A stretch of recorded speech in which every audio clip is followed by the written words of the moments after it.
Welcome to the Forward Momentum podcast. This is episode 2 with Daniel Lucini. I found out about Daniel through a friend of mine's social media and was instantly intrigued. The man is an athlete, a coach, an endurance athlete, and a coach, and a really interesting human being. So our conversation was awesome. I would have liked to have kept going, but Dan had training to do, and I have a young son to look after. Hope you enjoy.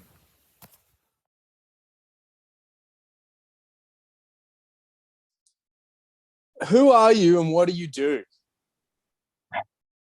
The almighty question, who am I? I don't know. When I figure it out, I'll let you know. My name, though, is Daniel, and I do a lot of things. It's Daniel Lucini, my full name. I do a lot of things. I'm an ultra runner. I am a strength and conditioning coach. I'm a husband. I'm a traveler. I'm a foodie. And I'm some kind of hybrid of all of those things mixed together just to create, this ever-changing person. Awesome. Love it. Because we are never static, right? Like, we aren't the labels we apply to ourselves. We are our sets of behaviors. Yeah. I really like the idea of labeling, who we are as the things we do. Because I think when we do something, we should embody that thing fully.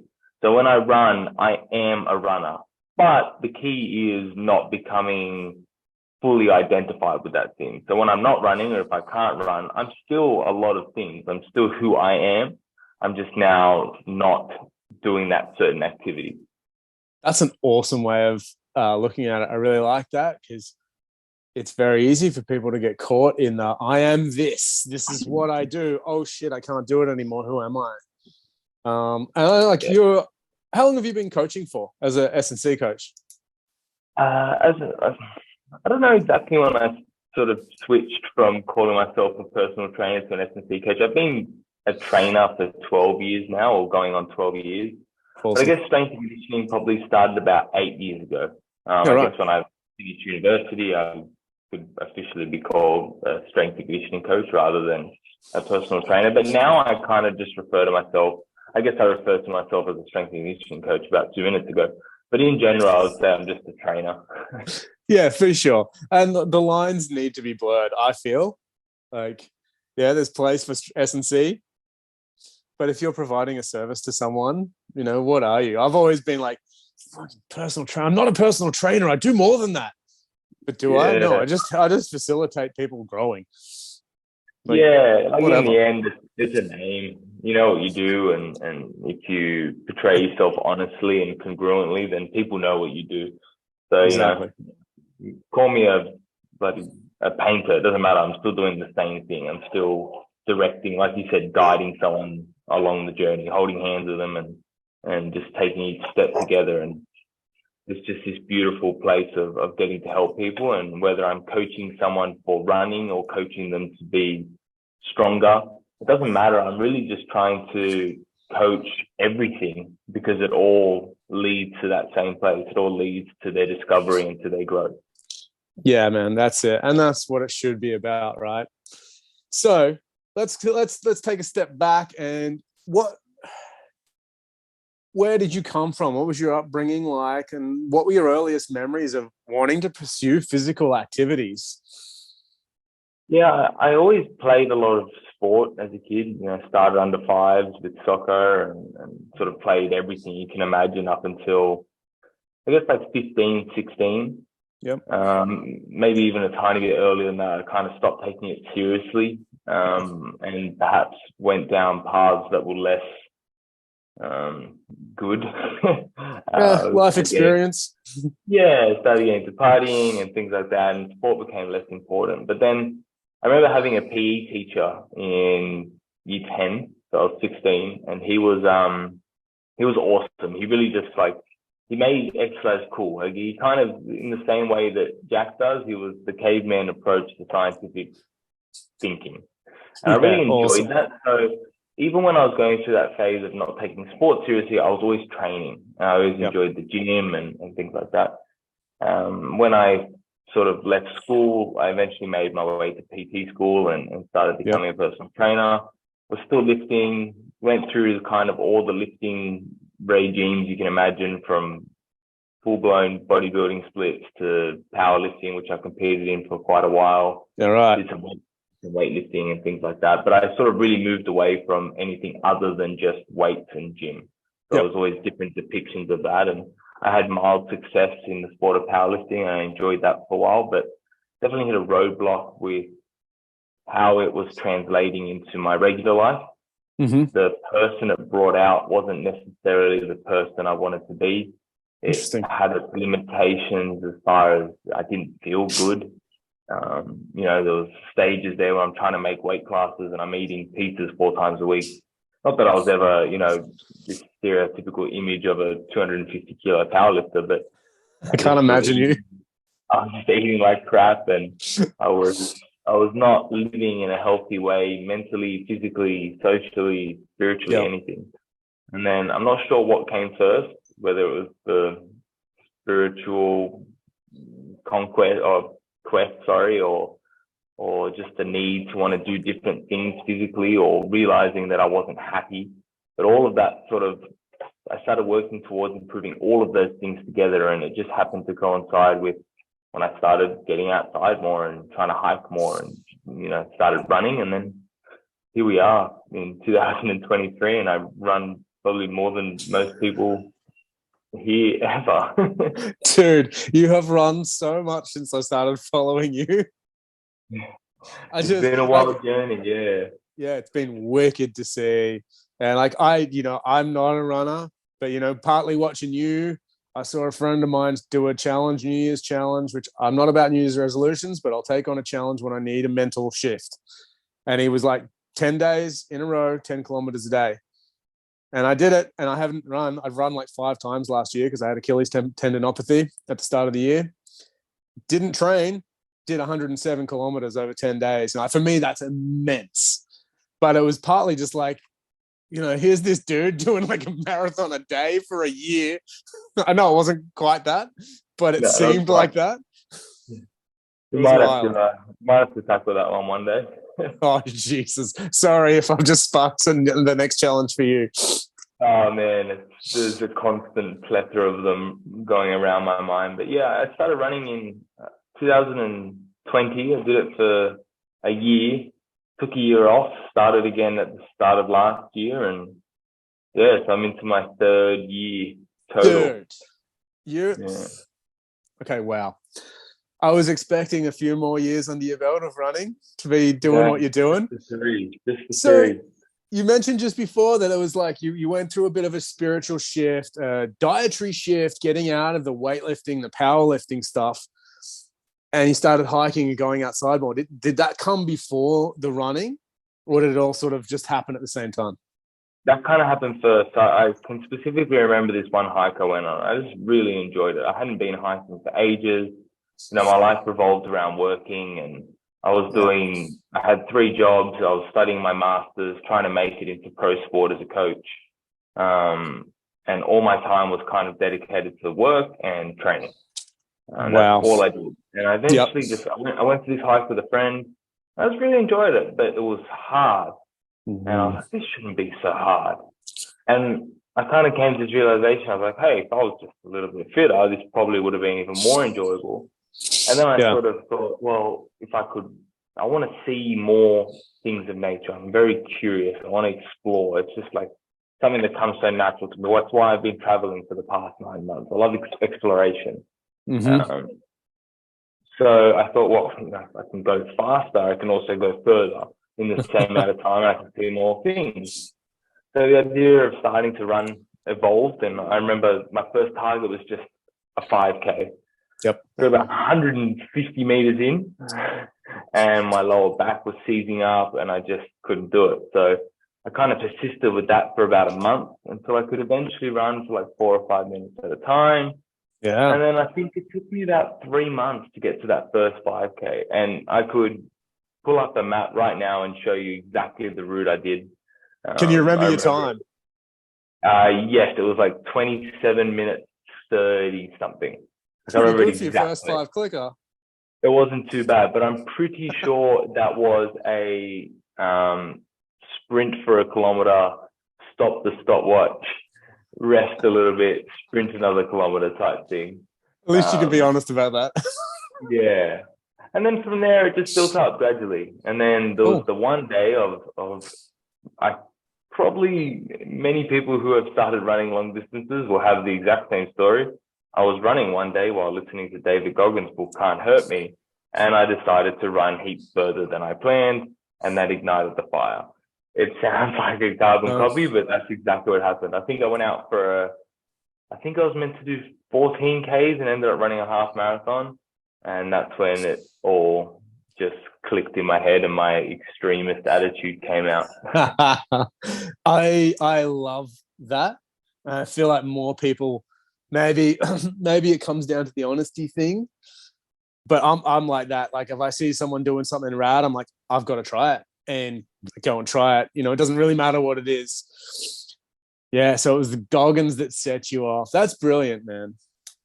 Yeah, like I said, I've always been someone who's been able to demonstrate a really strong work ethic and discipline towards things. Like I said, I was working probably 80-hour weeks while studying full time, living off 2 hours sleep a night. Damn. Bullshit, unhealthy stuff, but I had a purpose and I was driven towards it. But I realized I wasn't doing that in many aspects of my life.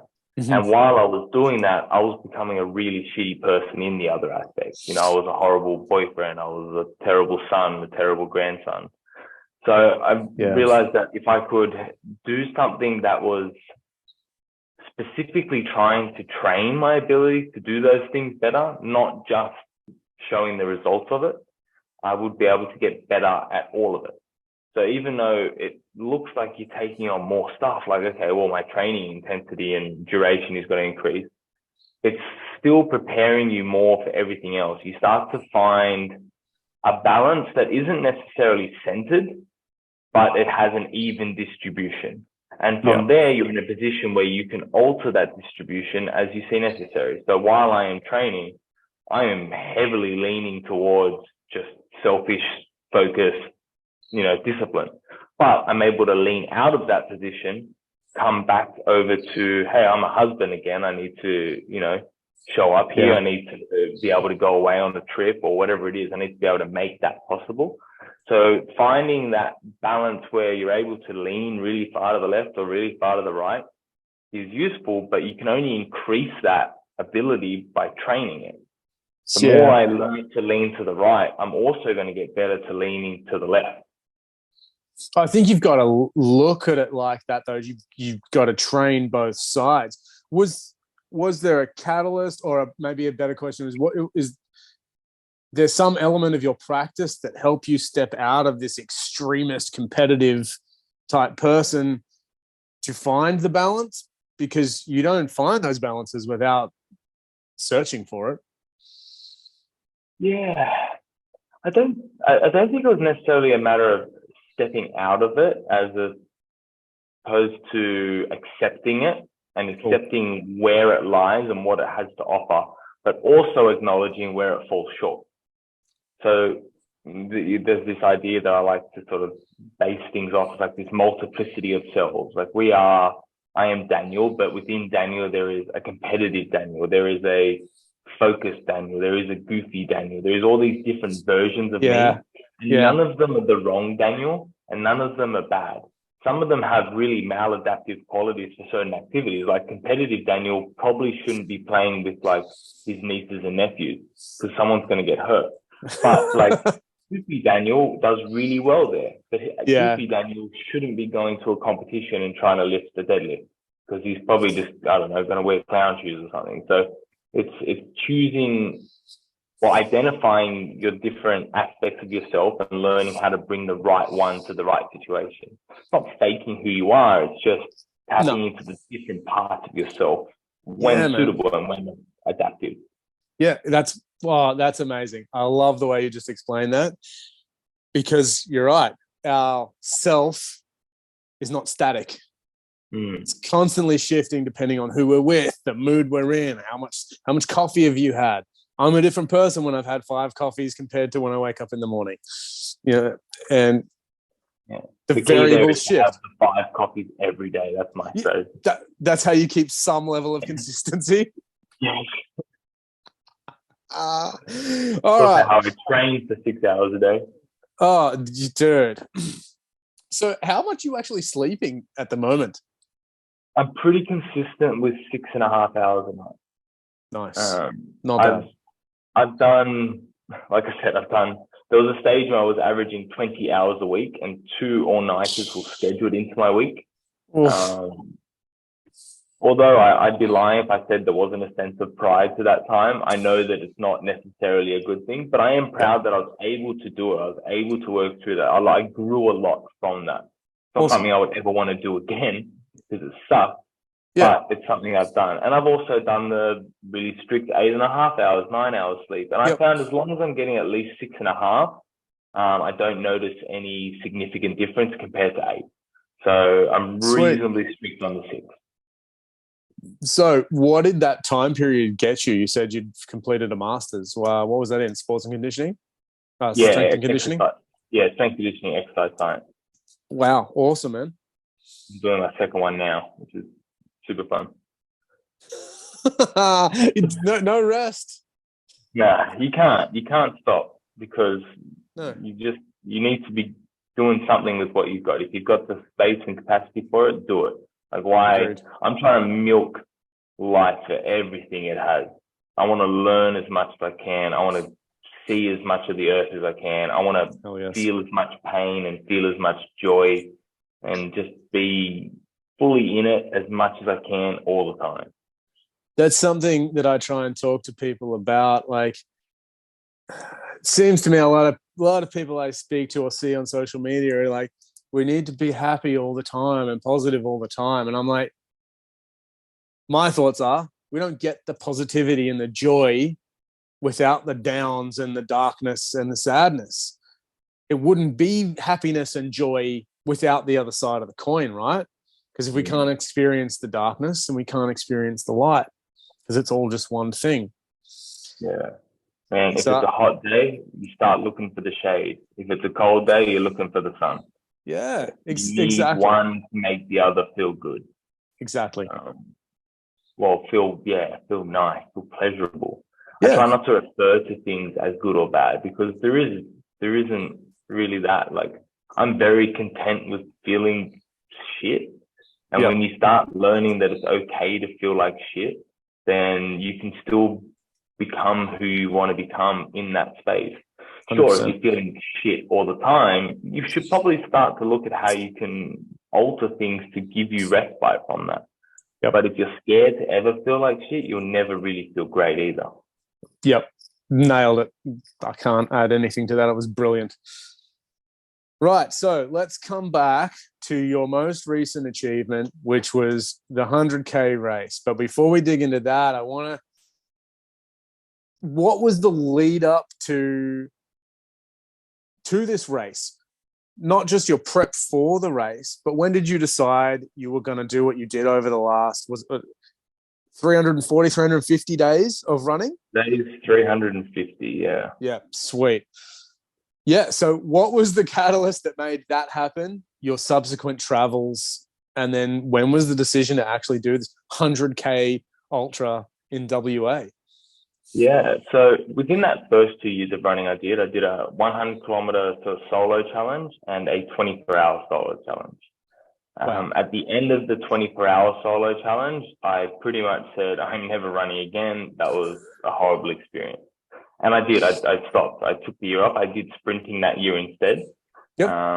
And then right at the end of the year, I kind of realized that as fun as sprinting was and as much as I was enjoying it, it didn't offer me that enduring nature that endurance running, funny enough, can offer you.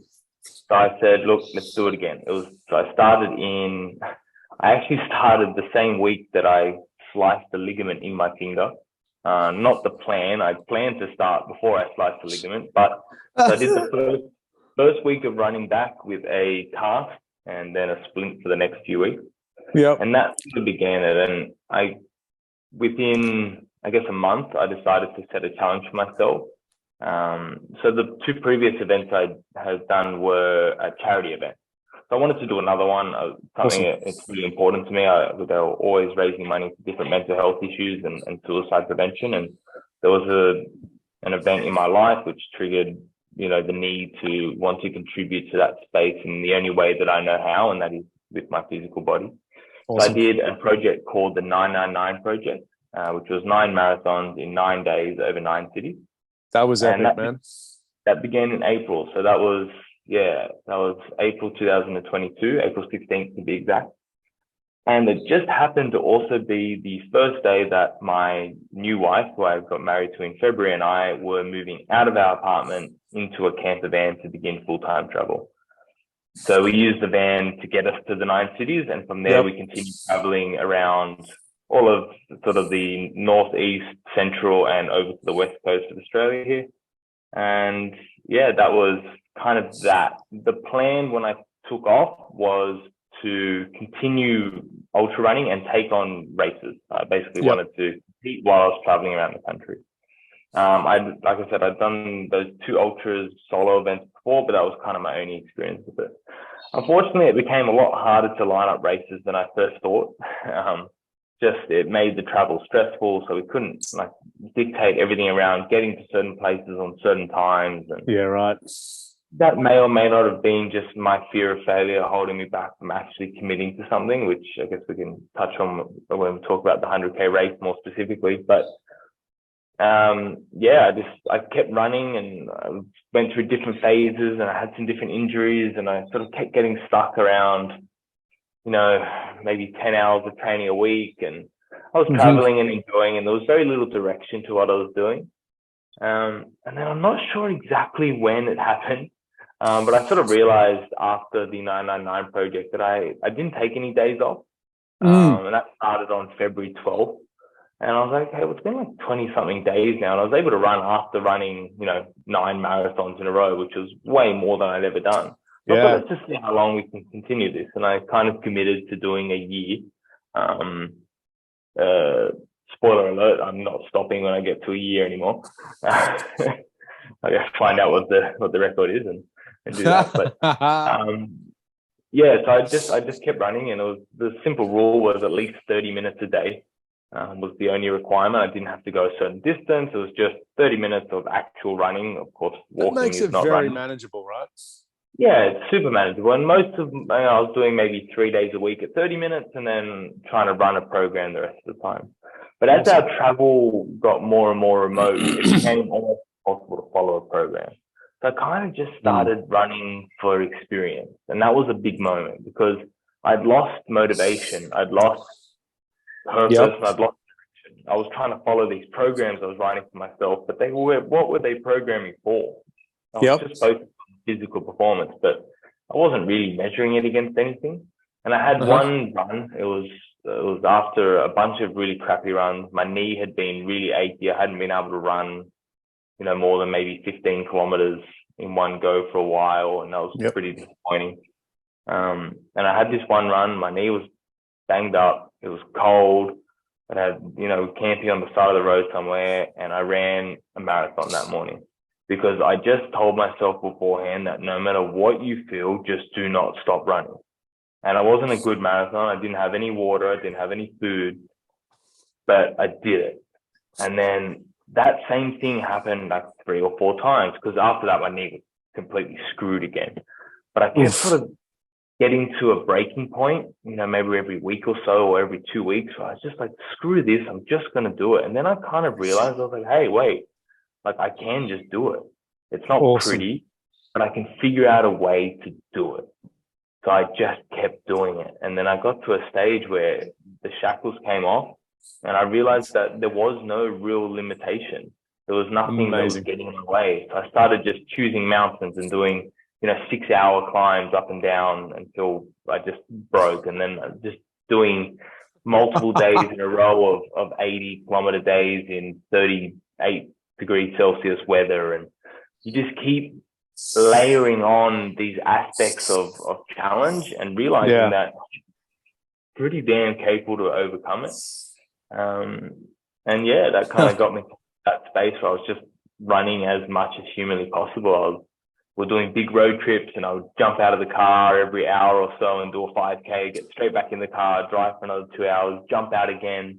No care for warm up, no care for what is ideal, but just doing it for the mind. And when I started doing that, I realized that I'm just trying to discover who the hell I am. It doesn't matter, what program I'm following or what it is. And yeah, that just opened up this amazing experience of understanding that you can always do more. You can always take another step. You don't necessarily should always do more, but you can. Yeah. I love that. That's something that happened during my 10 days of 10Ks. You just realize that there's so much more there than you ever realize. I went into that thinking, I don't know if I'm going to finish it. And I did. And I finished it well, and I learned a lot about myself. And I can imagine you went through the same thing. Do you find yourself getting into a bit of a meditative state with your running, especially the longer ones? Or are you processing? Yeah, it's hard to put it down to one thing. There's different phases of different things. Some runs are very meditative. You're able to just zone in and disappear into the trails. You're just following a headlamp, running for 4 hours in the dark, and then the sunrise comes up, and this whole time it's this beautiful bliss meditative experience. But other times you're just straight at war with yourself. It's just every voice of doubt. Sometimes you don't know what you're doing, and you're like, why the hell am I out here? Why am I doing this right now? I've overcome a lot of challenges during this time. 350 days in a row means 350 days in a fucking row. There's no days off. It doesn't matter how much it's raining. It doesn't matter how cold it is. I'm living in a camper van. I get up in the morning.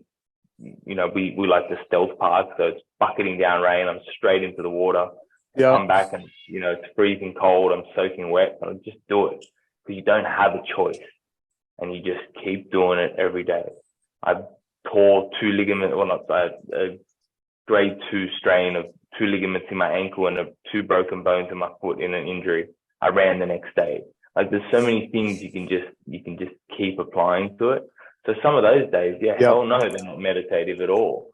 They're just pure torture sessions. But it's when you can find that meditative state in that's where the magic happens, man. That's where the peace comes. I say it sometimes, there's heaps of peace in suffering.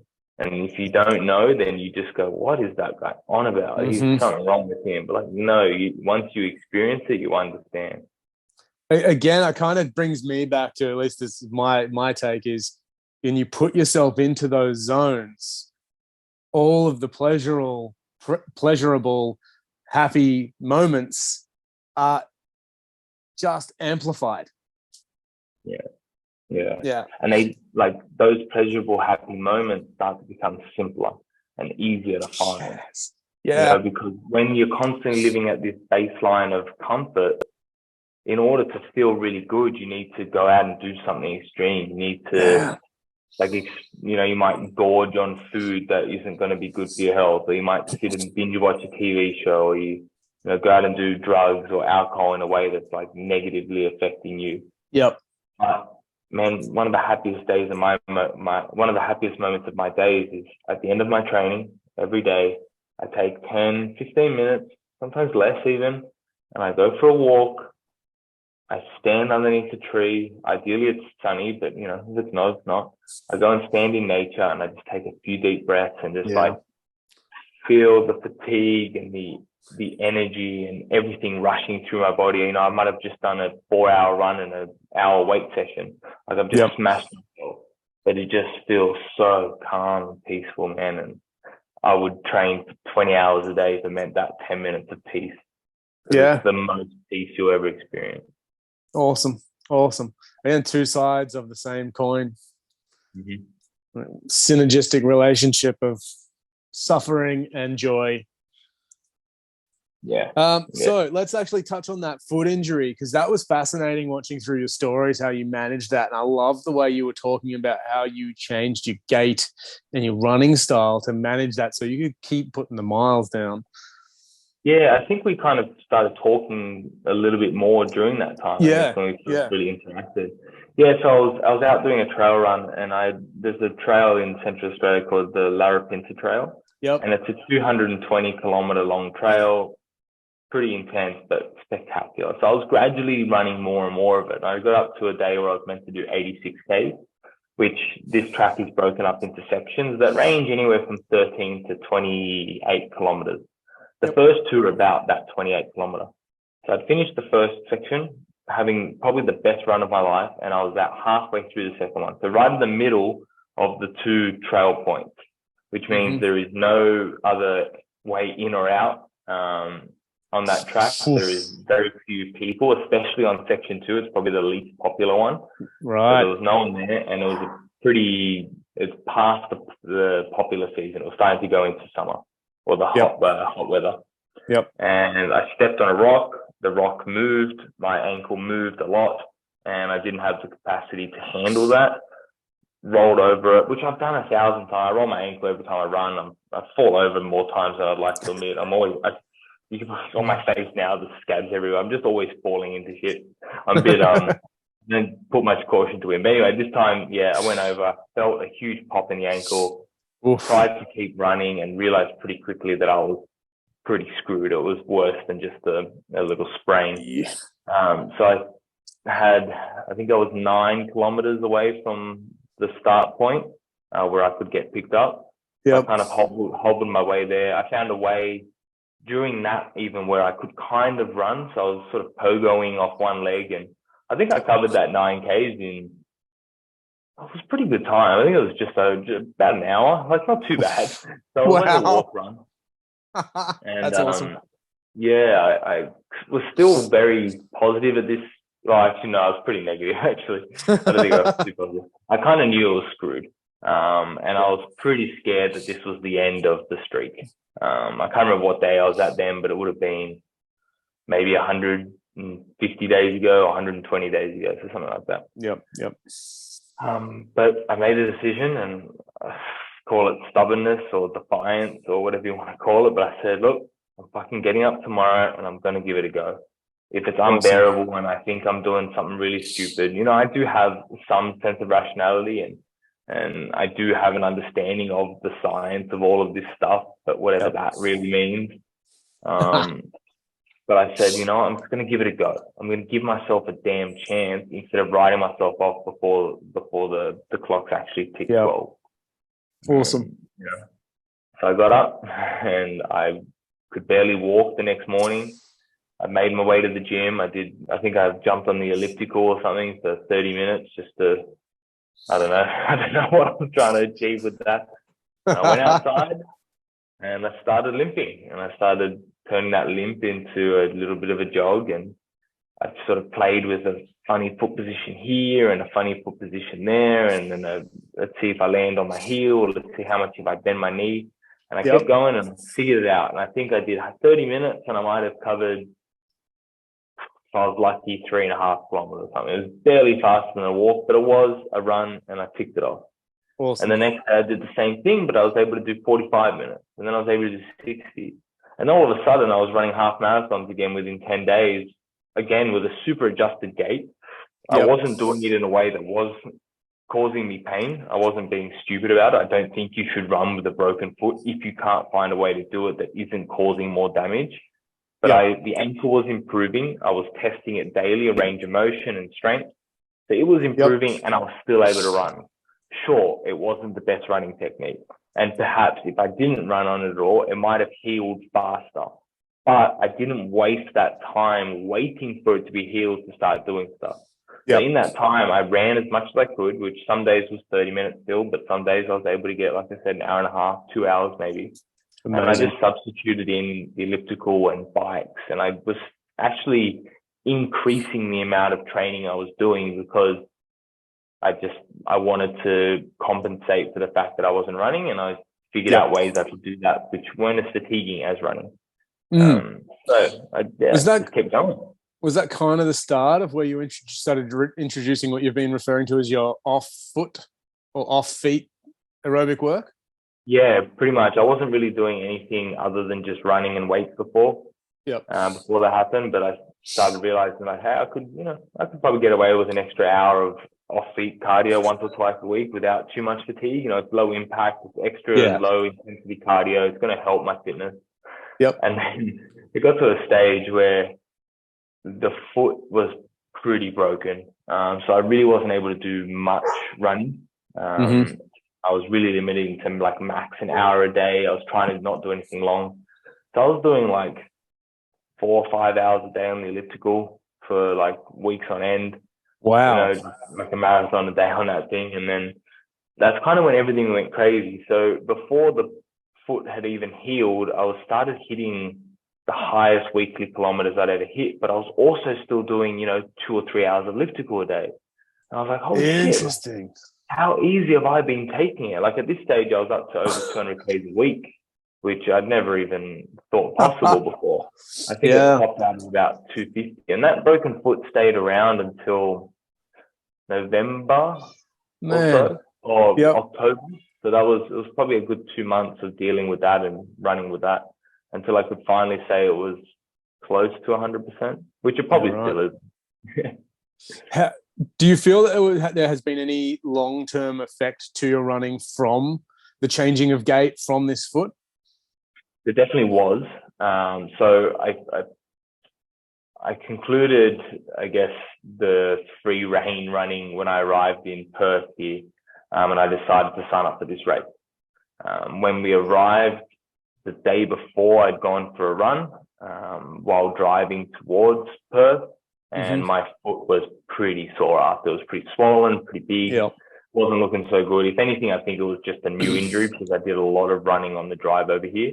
It was 6 days of driving about 8 to 12 hours a day, and I was covering about 45 to 50 Ks on foot each day as well. How the hell did you manage that? Just doing your every hour or so, stop and run 5K. So I do like maybe 20 to 25 up to 30 Ks in the morning before we left. And then just, 4 or 5 little runs throughout the day. Thanks to my wife for allowing me to do that while she sat on the side of the road waiting for me. You're a lucky man. I am a very lucky man. But yeah, I had also at that same time decided, you know what, we decided that we're going to stay in Perth for a little while. I'm like, look, I'm here. There's a race kind of at a suitable time. I'm just going to do it. So I'm going to start my prep on Monday. So I think we arrived on like a Friday. I'm going to start my prep on Monday. My foot's screwed. Who cares? Let's just see what happens. And when I went to run on Monday, the foot was perfect. So amazing. It lined up pretty well. And that was when the prep started. And I had 8 weeks to prepare for a 100-kilometer race, which, given the amount of running I was doing, I was reasonably confident about the distance, but it was cool. The focus now needs to shift because I'm not just trying to run arbitrarily. There are now things that matter. Because I don't compete in something for the sake of being there. I don't care about the experience. I'm there to win. Like, I'm there to win in some capacity. You know what? If I showed up and the fastest man on earth is there, am I going to win the race?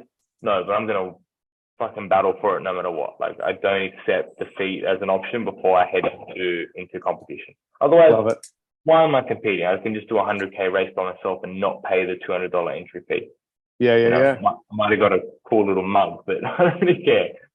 So, I started focusing on trying to run better and run fast. And about 2 or 3 weeks in, I had a huge realization moment that I was running like shit. I've always been a little bit of a technician. My major when I was studying was biomechanics, and I've liked that idea of trying to do things as efficiently as possible. Like, why waste energy if you don't need to? I want to be able to get the most out of it. So I realized that my technique had completely gone downhill because of the change of gait, which in a lot of ways was really frustrating. I've wasted all this time running. I've been running terribly. That's, I might have done 5,000 Ks like this. Like, that could have been 5,000 Ks of really good training. But nonetheless, I realized that I can still change it. So I just started working really hard and focusing on it. I started doing specific mobility work that I thought was beneficial because the way I was running was like super hip flexor dominant because I couldn't use my forefoot. I couldn't actually get any drive through my extensors. I was essentially just swinging one leg out in front and pogo sticking off it. My heels were screwed up. My shins were tight. My Achilles had no elasticity left in it. So I just did the requisite work, I started committing to doing a 30-minute mobility session every day, which I haven't stopped since. I have a real problem with committing to starting new everyday activities and then not taking anything out. So it starts to add up. But hey, it served me in a beneficial way so far. And yeah, Fantastic. I guess that was probably the only downside as far as like function and everything goes with the joint. All good now. I feel fitter and stronger than ever. And like, yeah, I guess you were looking at it from I've spent hours practicing bad functional movement, but that's still built your gas tank. Exactly. Like I was just chatting to a friend of mine just then. He just said he had it was a bad run. The heat took his soul and his time was a lot slower. He was getting really close to a PB and it was just completely off. He wasn't there. And I was like, look, it might have temporarily taken your soul, but by the end of that run, you got your soul back and you also took away a cookie. Like you took away a lesson from that. Yeah. You grew in something. So whether my running poorly was like had negative effects, sure. But like you said, my gas tank built up beyond what it had ever been. Yeah. My mental resilience built up, my ability to suffer, my willingness to work hard through discomfort improved. And when it came to race day, sure, I was relatively fast compared to people there, but I wasn't the fastest guy there. There was someone who was beating me for the first 2 laps, but he slowed down at the 3rd lap. I didn't. I didn't slow down when my legs started hurting. I didn't slow down when like the blisters on my toes were popping. Like I didn't slow down until the only reason I slowed down last lap was because I was chatting to my mum and she brought up some emotional things. But other than that, it was my ability to commit to that level of discomfort and to be completely fine with it that allowed me to continue pushing a pace that was probably too fast for what I trained for.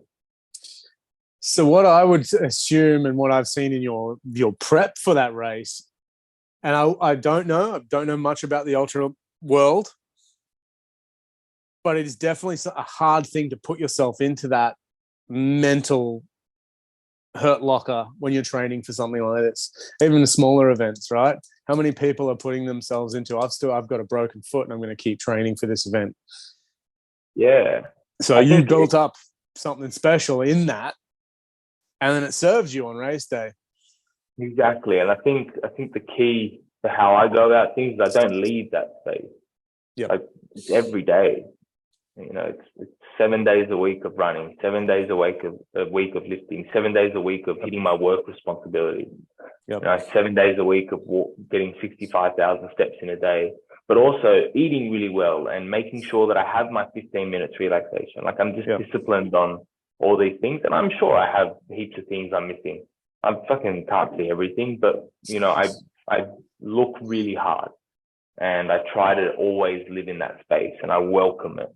And my goal when I start a run is not to avoid the discomfort, it's to go and seek it straight away and just become friends with it. Like right now, after this chat, I have on the chair laid out ready. I have my 2 pairs of sweatpants, my 2 pairs of my 2 jackets, my beanie, and I'm going to go for a walk out in the summer sun because I need to get comfortable there. And there's no gaps here. I don't want to leave gaps in my day where I'm not getting something that's going to make me better at this thing that I really care about. Awesome. Love it. Yeah. Oh man. It's always inspiring seeing your posts, and it's inspiring talking to you. It kind of makes me want to go for a run. I've been slack. I haven't run for 2 weeks since I did my 107 Ks in 10 days.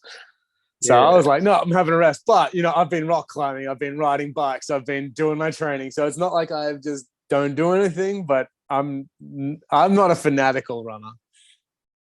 And look, running, I don't want people to get it misconstrued. I don't think that you need to go out and run every day or you need to go and train to set. It's not practical, right? Like I've specifically set up my lifestyle in a way that allows me to do this. Like I really just genuinely enjoy what I get out of it.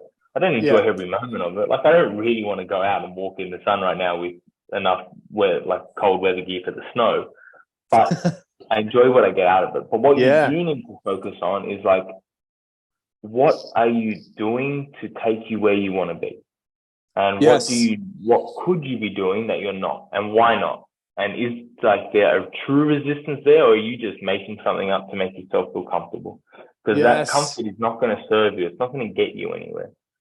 It's it's choosing the medium, choosing the tool. It doesn't matter what it is. I like running as a tool because I think there's Yep. lots of broad benefits to it.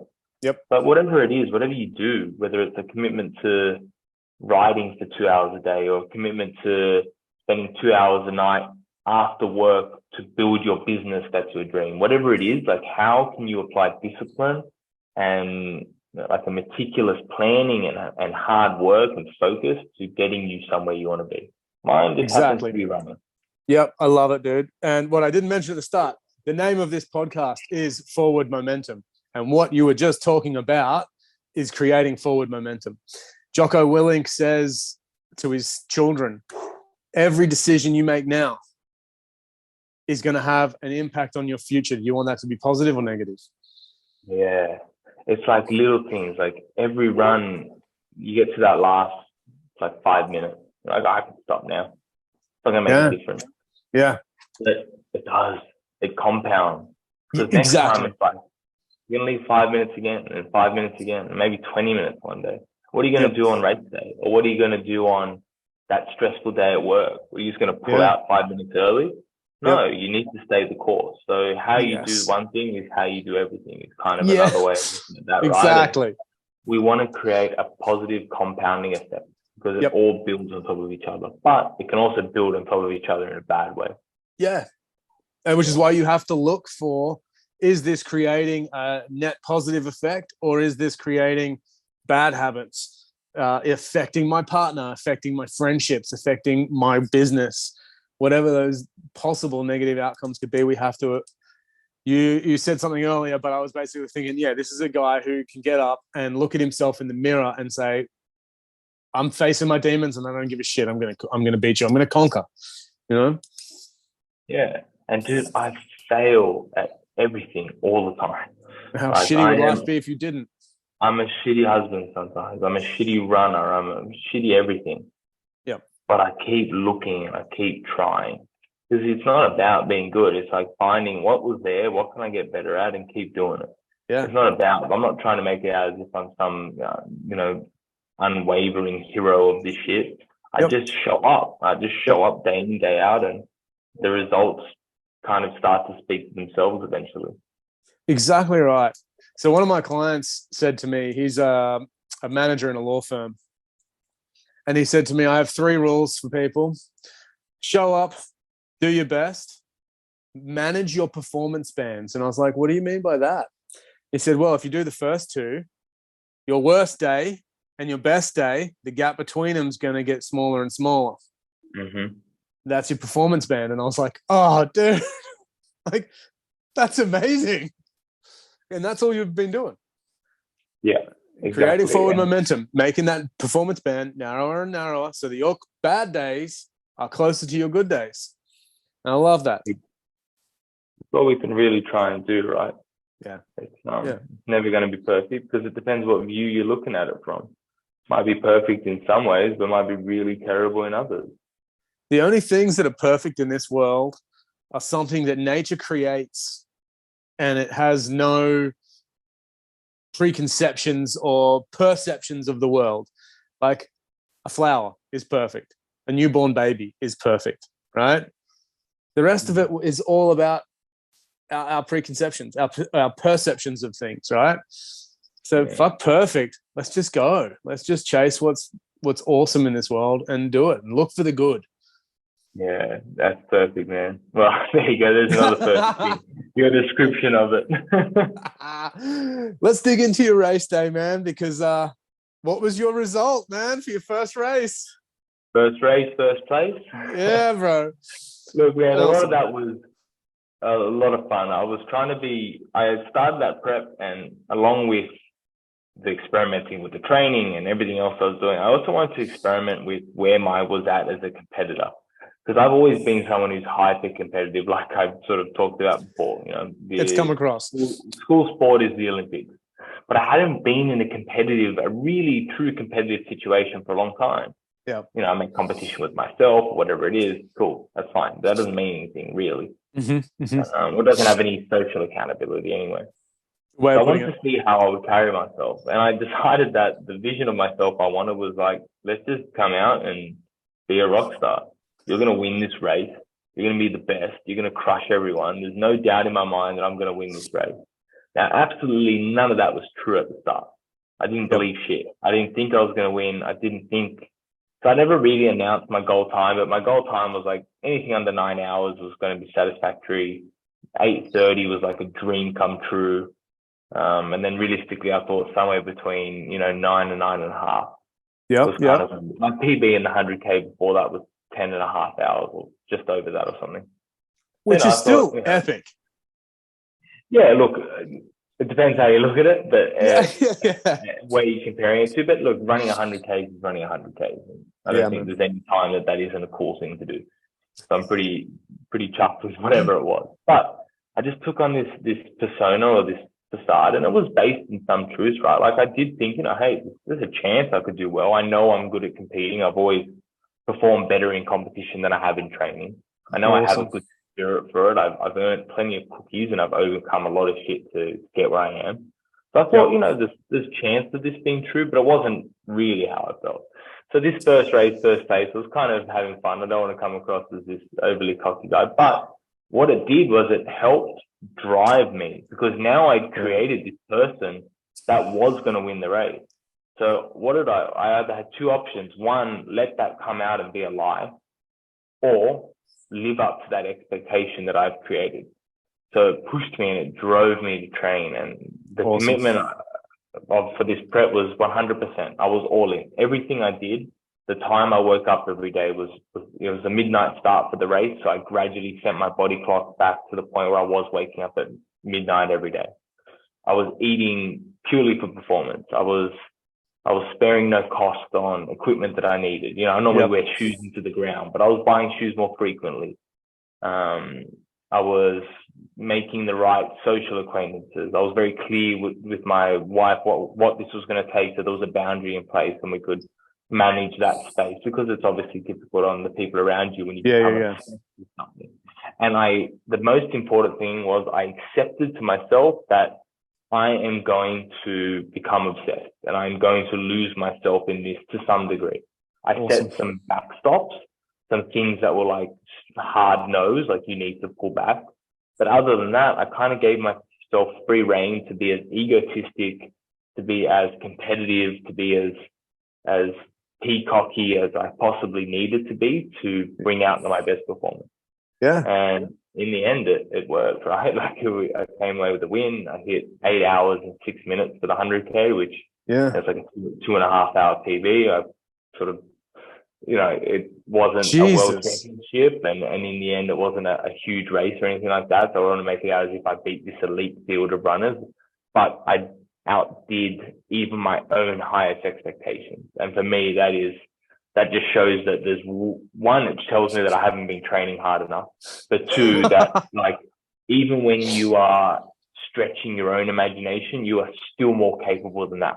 And that's so exciting to think about. And it's really lit a fire for the rest of this year. And competition will be a big part of 2023 for me, I think. It's very interesting to me having this conversation with you, and actually, like, you can see, it's almost like your eyes get a bit brighter when you start talking about competition. So like I can see that you're just like, yeah, competition, I can do this. But that brings us back to that whole multiplicity of selves thing. You created the Daniel, or you allowed the Daniel to exist that you needed for the race.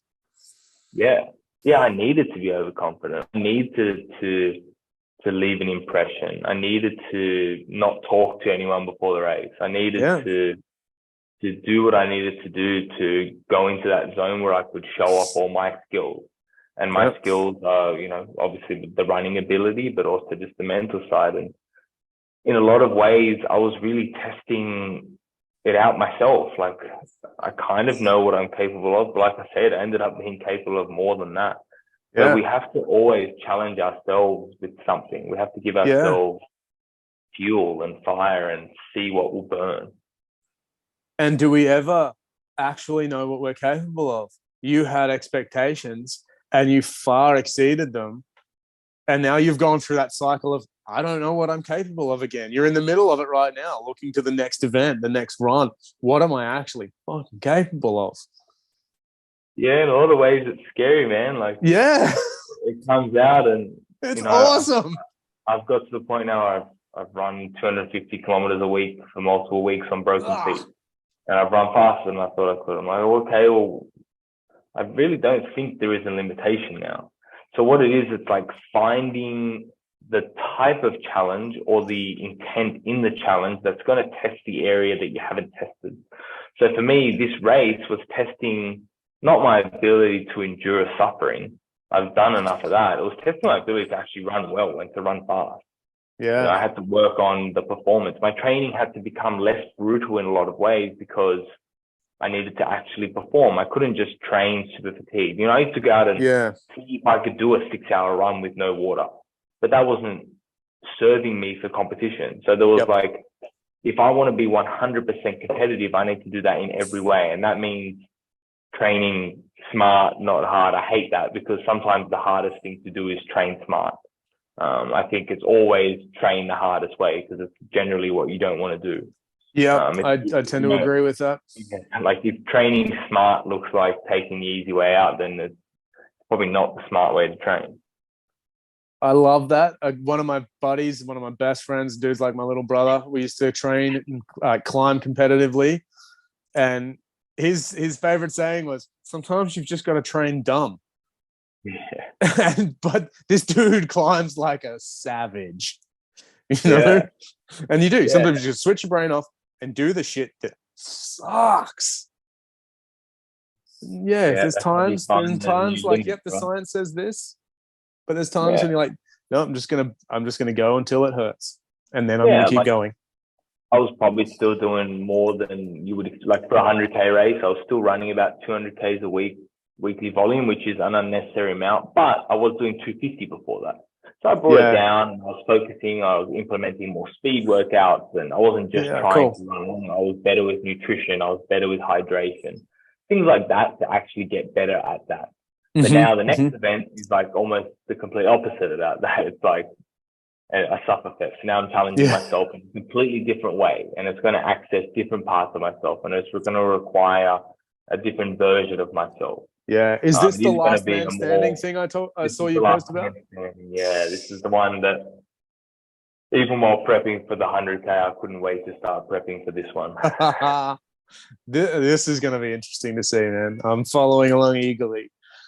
This one I think is a little bit more up my style, so it'll be interesting. But in a lot of ways, that then puts more on the line, right? Yeah. Like, this is what I do. Is this too comfort zone? Yeah, perhaps. Yeah. But we're going to find the limit of that comfort zone, that's for sure. I love it, dude. I love it. And I will continue to follow along and try and push myself more the more you push. Because that's right. Like I don't know what I'm capable of. And every time I'm not trying to compare my 107Ks to your weekly totals. But for me, that was epic. And now I'm like, can I do this? You're the first person hearing about this, but I'm going to try and do 1200K by the end of the year. Amazing. And I'm not a runner. I'm a 6'1", 93 kilo guy. I'm not a runner, but I'm going to do it because I've said it. If you run, you're a runner. Yeah, I love that. I think that's really important to embody because it's easy to put it off as I'm not a runner, because what that does is, I'm not trying to like have a go at you, but it's like that creates an excuse to not be all in. Yeah, 100%. But like what you said there is like not comparing your totals. Yeah, 100%. You should never compare your outcomes to someone else. What you can compare and what you can be inspired by other people is the attributes that got them there. Sure, you're not going to run the same amount as me this year. Even if you wanted to, it's just like I have a head start, whatever it is, we're different people. I'm not a 93 kilo, 6'1" guy. Fun fact though, I did used to weigh 90 kilos back when I was powerlifting. You'd been yoked. Yeah, well, I was fluffy. I was a well-risen dough bat. But yeah, it's not comparing the outcome, it's comparing the attributes. Like, Yeah, man. can Love you be that. proud of your discipline? Can you be proud of what you overcame to get there? It doesn't matter what the outcome looks like. Yeah, dude. But if it's a race, shit, it matters. yeah, 100%. Like the competition That's like matters. context, right? It's context. Yeah, exactly. I find it really, so one of the things that irks me, we're going a bit deep, we're probably running out of time here, but this whole like ribbon of participation, everyone's great. No, we need to celebrate someone who goes and competes and wins. There's a reason they're called a winner. Awesome. Everyone else that had a go, fuck yes, so good. Keep trying. Don't stop just because you didn't win. But hey, you won your race, and that should be celebrated by you. I did 107K in 10 days. That's the most I've run ever in that amount of time. I celebrate the shit out of that. Yeah. And I don't expect to run what you do. I'm so stoked that I did it, and I feel unstoppable afterwards. Yeah, man, it's a big thing, right? Like, I think everyone should be praised again for the positive attributes they apply towards something. Yes. But in certain contexts, there is an outcome you're trying to achieve, and you either did or you didn't. Yeah. 1 + 1 = 2. It doesn't equal 6. If you got 6, you need to go back and try again. Well, fucking done on trying, but you got to get better.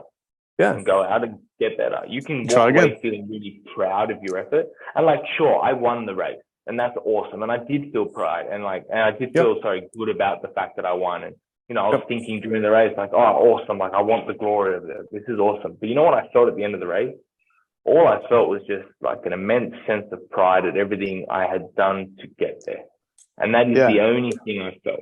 And that is all that mattered. And that's probably the first time through competition I've ever managed to feel that. There's always been a very empty conclusion to running when you realize that no one actually gives a shit that you got the blue trophy instead of the red one.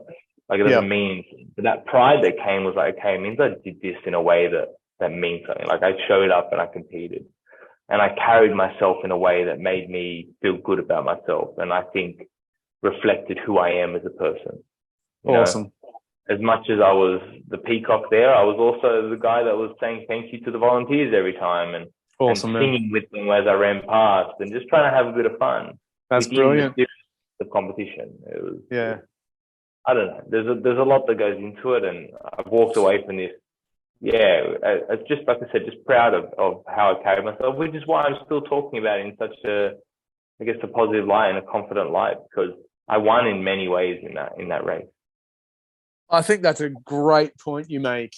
The winning is not so much the event, right? It's the self-improvement that happened on the journey to get to that point. A guy I know, ex-Special Air Services operator, he made an amazing post, and he's just done the Iditarod walking challenge, so hiked like 1,300 kilometers over a month or so. Yeah, it's an insane event, but he loves that sort of gnarly adventure race. And his point was, when he first did it, he was trying to prove something. Now he's not trying to prove anything to the world. He's just trying to self-improve. He's trying to improve his outlook, his ability, and we face our demons doing the hard shit and we get past them. Whereas a lot of people, unfortunately, I feel, don't want to look in the mirror, don't want to face the demons, don't want to do something hard, but want a pat on the back anyway. Yeah, man. I think, we can all be guilty of that in so many ways. Like, 100%. I do it with things all the time. Like, I know there's still lots of things that I might have a little, I should work on that, and I will block that baby out for the rest of the day. Yeah. I'm trying to work on an assignment today. It took me 2 hours to get started because I did every task in the world that you can imagine except that one. Like, what am I avoiding there? Am I avoiding the fact that I haven't done the content work properly because I was too busy focused on this race that I don't feel confident with writing? Hell yeah. So what did I do after that? I spent the next 3 hours catching up on the content, getting an understanding of it, and then doing the damn assignment. It's just looking for those things that we're resisting and we're hiding from, looking them square in the face and saying, hey man, like, you work for me. Like, we're in this together. Yeah. We're heading to the same place. You're trying to do it from a place of fear or whatever it is. And I'm just trying to show you that it's okay. And we work with all these parts of ourselves. Like, we refer to them as demons. It's like, yeah, maybe they are, but they're still parts of us, you know, and you need to feed them, and you need to allow them space, because there's probably a place where they apply. Like, you know, we talk about something obvious, like an irrational fear of height, or a fear of height. Yep. Sure, it might limit you from going on that swing, but it's also going to save you from stepping off a cliff. So like, it's not a bad thing. It's just how does it influence your life, and how much can you manage that? Yep. And managing it's the key. Let's run with that example of the fears. I get this teaching people hand balancing. Like, I want to learn to do a handstand. Okay, well, you're going to go upside down. Oh, and you can see the fear take over someone's ability to actually do something physical. How do you address it? Little bit at a time. Like, let's find an easy way of getting you to a bit of weight on your hands, and you're not completely inverted. But the principle of what I'm talking about applies to any task, right? How can we reframe it and expose it in a way, expose ourselves or that other version of ourselves to the thing that we're resisting in a way to come around it, beat it, or work through it. But you got to face it. Even, yeah. It's like when we discover these things, they're kind of like, it's like you have a dark room. You're not just going to sprint into that dark room. You don't know what's there. You might be a table or whatever it is. You're going to kind of like ease your way in and feel your way out. But over time, your eyes adjust and you start to get an understanding of the space of the room. And that's it. It's like gradual exposure, you know. I'm starting heat training for this next race. I'm not going out and doing a 6-hour run wearing 10 layers of clothes. I'm just going for a walk a couple times a week in the heat.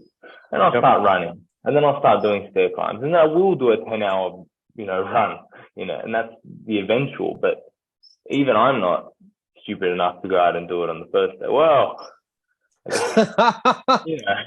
someone asked me to, I might. But you get the idea. I get the point. In saying that, there's like prerequisites that would still give me some evidence that it's something I'm capable of. Yeah, man. Exactly. And take it a step at a time. Don't fear failure, because failure is where we grow. Failure is where we get to the next part. Failure is where we take that next step to be who we want to be and how we want to represent ourselves in this world. And like you said at the start of this damn thing, we only got one life. Let's learn and maybe not consume. Let's learn and do everything possible, because this world's freaking amazing. Let's sustainably milk the teat of life. That's a way better way of putting it. I love it. That might have to be the actual title of this, rather than first race, first place. Yeah, that's the one. I'm going to get that put on a t-shirt. Dude, do it, please. If anyone does it after listening to this, I will come for you. Okay, no, you get the t-shirts ordered before I post this. Done. Copyrighted already. All right, man, it is 6:10. Thank you so much for your time. I'm going to be following along. I'd love to chat further in the future, but I don't want to take up any more of your time. Thank you so much for sharing candidly. I appreciate you having me on, man, and give me really an opportunity to process some of it. There's so much to go through after a conclusion to a chapter like that. Conclusion, there is no real conclusions, but it's been also an opportunity to process, and thanks for your support throughout it. It does mean a lot, man, and let's keep doing it. I think we all rise the furthest when we rise together, so let's just all keep doing badass shit and to become the best people we can, and sharing it. Yeah. Rising tides lift all ships. Yes, sir. All right, bro. You have an amazing walk in your winter clothing. I'm going to go milk that teat, man. Milk it for all it's worth, bro. All right. Talk to you soon, man. Thank you so much. See you, my dude. Have a good one.